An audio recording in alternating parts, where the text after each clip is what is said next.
Episode 374. The daytime was naturally far more bustling than the dead of night. As the event drew closer to its end, the players were scrambling to make the most of it. Chen Guo had been online for half an hour without a single drop to show for it. Watching Ye Shu and his crew mow down piles of holy bullet thieves, she was absolutely green with envy. Ye Shu persisted. He kept on persisting, yet on the other side of the screen, countless voices were muttering and grumbling about Ye Xiu. Still not asleep? The voices were all the same, just dripping with resentment. That last shout was Chen Yehui's, satisfied. But the ones filled with relief were the 12 guilds. Guild leader Chen slept for 4 hours, but Lord Grimm never logged off. He then kept a watchful eye for another 4 hours. By the time the clock struck 4 in the afternoon, the sleep-deprived Chen Yehui was hit by a fresh wave of drowsiness. Yet Lord Grimm still showed no signs of logging off. Is this guy really planning to stay up for the whole 36 hours? His mood was terrible. Going 36 hours without sleep wasn't exactly a miracle. The longer this went on, the more convinced Chen Yehui became that Ye Xiu was indeed planning this. Anxious, he began to fidget restlessly. Now all 15 of their heroes had been pushed back to the 6th page. On the guild leaderboard, they were being overtaken one after another, and their current rank had dropped to 7th. The 6 guilds ahead had already pulled away, and now the 6 behind were closing the gap, relentlessly gaining ground. What do I do now? The idea of cutting the power at the internet cafe, that big move Chen Yehui had thought of earlier, came back to him. But they hadn't gone to do it in the dead of night yesterday. Now it was broad daylight. Besides, Chen Yehui himself had no clue where to even start with a stunt like cutting wires. Looking at the crew I've got around me, they're all shut-in gamers. If we actually tried to pull this off, none of them would be up to the task. It's far more likely a few of them would get themselves electrocuted. Chen Yehui knew where the happy internet cafe was, but could he think of a way to get in? Cut the power lines, call in a fake fire alarm, plant a virus, or send someone to bother Ye Xiu with a made-up errand. Chen Yehui was now pondering matters completely outside his wheelhouse.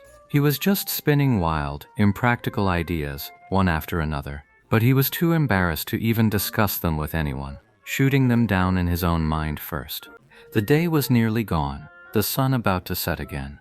Chen Yehui hadn't even played any games, just pacing circles in his room. No way out.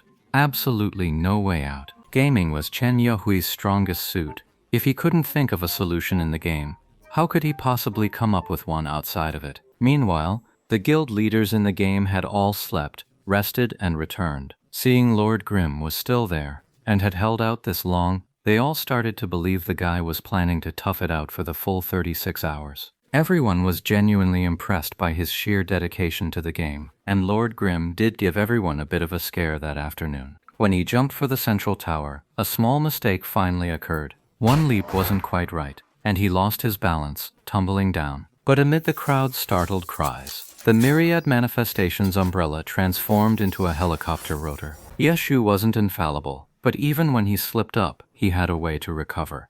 That just made him feel more reliable. At 6 o'clock that afternoon, Tang Ru got up and resumed control of her soft mist. He checked his inventory and found a whole pile of stolen gifts. Clearly, someone had been helping her collect them during those 6 hours. Without a doubt, it had to be Chen Guo.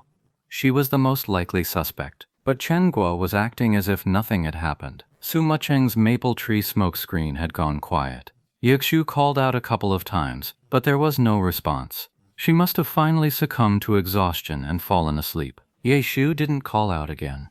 He was just then leading a wave of Christmas thieves to the central tower. Maple smokescreen was standing within experience sharing range, but there was no one to pick up the gift packages for her. Ye Xiu called for Tang Ru to share the loot, but she refused.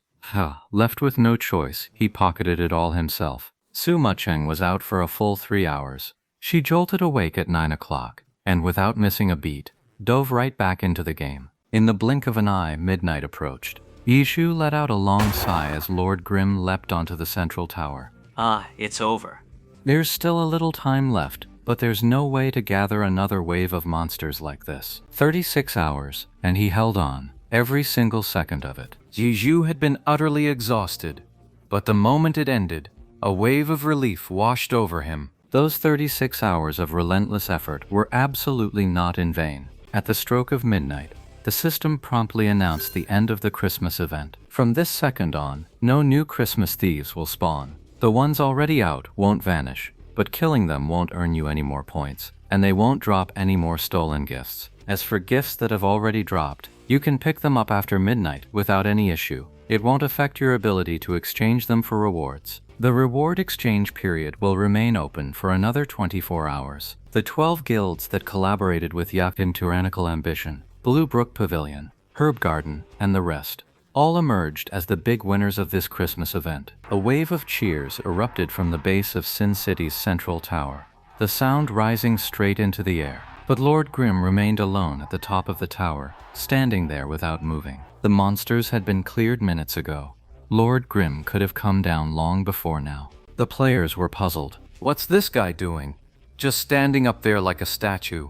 Tang Ru turned her head to look, only to find Yexu had already fallen asleep, his head lolling to the side in his seat. Tang Ru and Chen Guo exchanged a look. He'd seemed perfectly fine just minutes ago, but the moment the event ended, he was out like a light, amused. Talk about quality sleep. Hey, couldn't even hold on for the last few minutes? Chen Guo mercilessly shook Yuik. Huh? Yishu was dazed for a moment. Huh?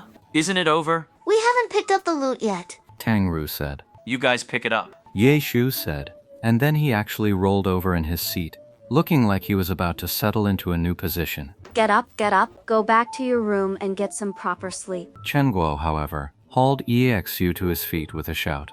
All right, time to head back. Ye Shu pushed himself up from the table and left his seat, feeling like he was walking on air. Chen Guo was startled. For an adult, staying up for 36 hours straight isn't exactly a life or death situation. But looking at Ye Shu's condition now, he seemed like he could collapse at any moment. But then Chen Guo reconsidered.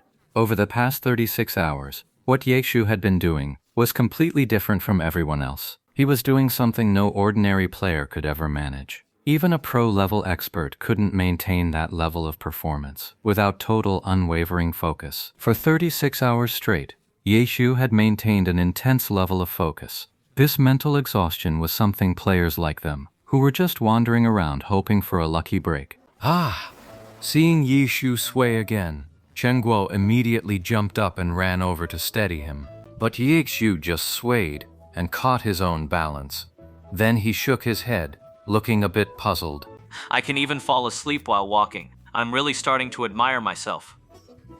Chen Guo was speechless, but she finally ran after him. Are you okay? I'm fine. I'm off to bed. Log me out for me, will you? I'll hand in the gift for you. What if you sleep for a full 24 hours and miss the deadline? All right, go ahead and give it to them. Ye Shu smiled, then headed for the stairs. Chen Guo was a bit worried he might tumble down the stairs. But when she looked at Ye Shu again, his steps had already steadied. That earlier, unsteady drifting must have been because he wasn't fully awake yet. Now that he seemed back to normal, she didn't give it another thought.